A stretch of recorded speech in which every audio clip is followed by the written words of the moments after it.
Әміре туралы әңгімелейміз. Әнші тағдыры әлеуметтің, я әлдегімнің тағдырынан өзгерек. 1938 жылдың қара күзі. Қара суық қарашада Алматы көшелерінің бірінен 47 жасар қазақтың жансыз денесі табылады. Ажал аяғасынан келгендей. Кейін бұл кісі көшеде жүрген бейсауыт көптің бірі емес, қазақтың мақтанына айналған атақты әнші Әміре Қашаубаев екені анықталады.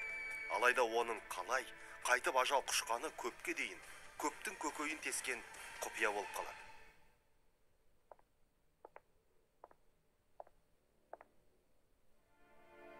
Адам айтса сенгісіз, аңызға бергісіз ақиқат. Сахна төңірегін мыңдаған адам қаумалаған. Ертедегідей көрініс. Ол өз көзіне өзі сене алар емес. Жалт-жұлт еткен зал, қарбалас қаламгер қауымы мен қошемет, қолпаш, құрмет. Әміре алдымен қалың қауымға бір қарап алып, сосын екі шектің бірін қатты, бірін сәл-сәл кем бұрайды.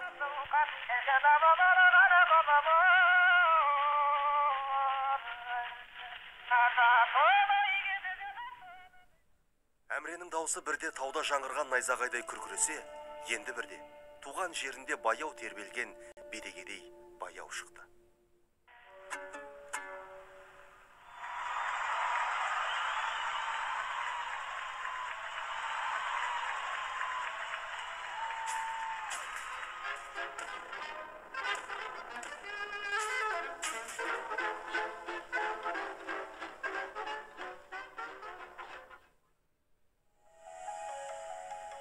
Келесі күні Францияның күллі баспасөзі Әміренің ғажап үнін ғаламшарға ғаламат жаңалық етіп жариялайды.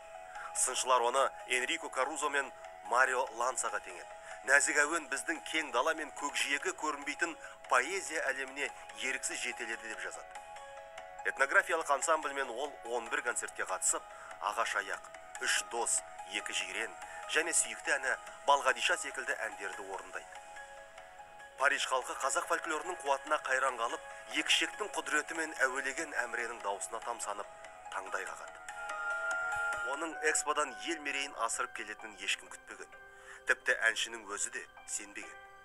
Бұл сапар бір жағынан Әміренің жұлдызын жағып, талантын танытқан сапар болса, кейін тағдыр тауқыметін айналады. Что он тебе говорил?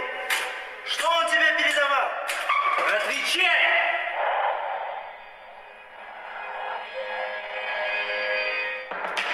Тағы да НКВД, тергеу. Ол Франциядан оралған соң осы жерге жиі шақыртылады. Әр келген сайын қорқытып, ұрып-соғып, халық жауы, қашқындармен қарым-қатынасың туралы айт деп азаптайды. Ал Әміре саясаттан хабарсыз. Ешқандай қоғамдық қозғалыспен байланысы жоқ екенін айтып, қанша жерден әлек болса да, оған ешкім сенбейді. Сол баяғы құқай бопсалау тыйылмайды. Әнші бұл әзәзіл мен әжуаға ақыры шыдамайды. Бүкіл елдің абыройын асқақтатып келген еңбек неге еленбейді? Шынымен ешкімге керексіз бе? Неге оның сүйген ісімен еркін айналысуға мұршасы жоқ? Неге? Неге?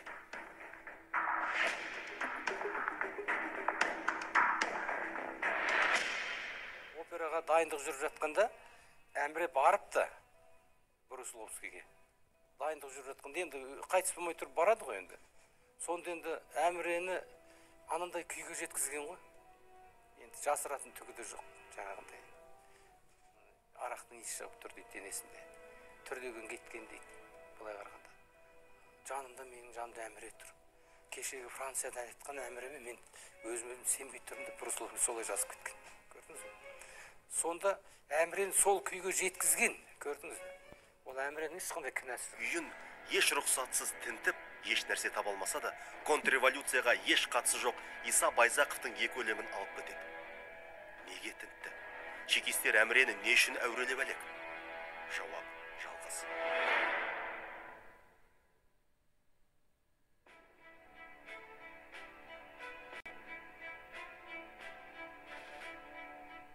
Францияда Қашаубаев қашқын, Совет одағын сатқан Мұстафа Шоқаймен кездескен деген желеу.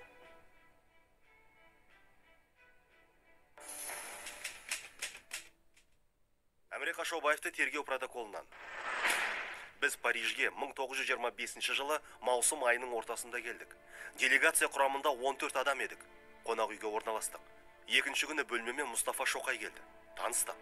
Ол Қазақстан туралы сұрай бастады. менің оқыған оқымағанымды сұрады. Мен кәсіби білімім жоқ деп айттым. Байтұрсынов пен Дулатов жайлы және олардың немен айналысып жүргендерін сұрады. Мен Байтұрсынов Қызылордада оқытушы, ал Дулатов жазушы, кітаптар жазып жүр дедім. Мұстафа Шоқай маған өзінің Сұлу төбеде туғанын, туыстарының әлі күнге сол жақта тұрып жатқанын жеткізді. Олармен хат алысып, хабарласып тұратынын айтты.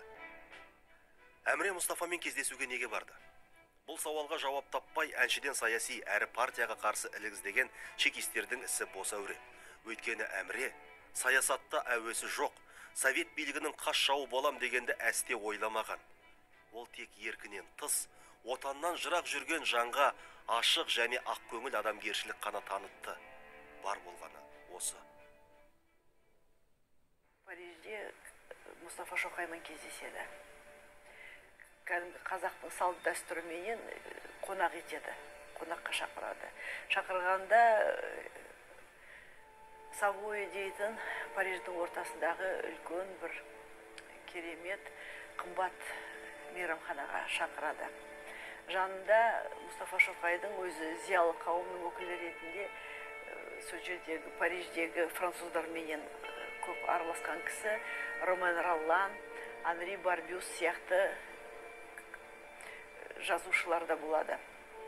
Қазақша дәстүрменен ойбай бауырым деп құшақтасып дауыс айтып, сөйтіп бір-бірімен кездеседі, сөйлеседі. Сонда отырған француздар Ромен Роллан көптен бері көрмей жүрген туған бауыры табылған екен деп ойлап қалған екен. Кейін тек қана екеуі жаңағы туған бауыр тұрмақ, бір-бірін бірінші рет көріп тұрған білгенде әбден таңғалады қазақтың салт дәстүріне. Әміре Қашаубаевты тергеу протоколынан. Кетер кезде ол маған Байтұрсынов пен Дулатовқа сәлем жолдап, блокноттың тілдей парағына өз қолмен олардың аты жөндерін жазып хат жолдады. Париж сапарынан кейін мен Қызылордада болып, Байтұрсынов Дулатовпен бірнеше рет кездестім. Олар шетте жүрген Мұстафа Шоқайдың өмірі мен қызметі туралы қызықтап көп сұрады. Мен Мұстафа шетелдерде шығатын түрлі баспалар мен газеттерде қызмет істеп жүргені туралы айтып бердім. НКВД-ның қарына ілінгеніне қарамастан, 1925 жылы Әміре Қашаубаев тағы да шетелге сапар шегеді. Бұл жолы көп ұлтты Совет одағы делегациясының құрамы мен Франкфуртте өткен көрмеге қатысады. Онда тағы Мұстафа Шоқаймен кездеседі. Бұл жағдай онсыз да төзімі түгесілген коммунистік партияның зығырданын қайнатады. Сосын Әміре елге оралысымен оған қатысты ашық та аяусыз қудалау басталады. Әміре жылайды дейді. Серке Қожамқұлов айтады. Парижден келген жылы сол. Ойбай, не болды саған? Мұның не Әміресі? Ой, қарағым, сендер сұрамаңдар, мен айтпайын деп. Айтсам бәле болады, аналар мен мынау отбасымды оңдырмайды. Соң бақыра айтқыздық дейді, ашық айтпайтын түсінсек, ана жаңағы оқудың тыңшылары кеп алып кетеді екен деп түнде үйінен. Аппаратта бір жаңағы жердің астындағы бөлім болады, сондай жерге қараңғыға апарып сұрайды дейді, ана Мұстафа не деді, немене беріп жіберді, анау қандай, не, сен неменемен айналасың деген сияқты көкелай қойды, сабайды деп Серке Қожамқұлов өзі жылап тұрып айтты маған. Әміренің дауысы мәңгілікке сап тыйылады. Премьера болардан бір күн бұрын оның өлі денесі Алматы көшелерінің бірінен табылады. Әміренің қазасы халық арасында түрлі өсек аяғының таралуына желеу болады. Оның мүрдесін тауып алған кезде ағзасынан арақтың иісі мүңкіп тұрды деген ақпарат бар. Бірақ жақын туыстары Әміренің ешқашан ішімдік ішпегенін айтады. Тергеу кезінде сөйлету үшін оған күштеп арақ ішкізуі де мүмкін. Ал енді әнші өкпенің қабынуынан қаза тапты деген долбар мүлдем ақылға сыймайды. Алайда дәл осы болжам ақыры ресми айғақ болып рәсімделеді. Өзіңіз ойлаңыз, өкпесі қатты қабынған адам қаза болардың ертеңінде үлкен операда басты партияны орындайтын еді дегенге кім сенеді? Сенгің келмейді. Сенбейсің де.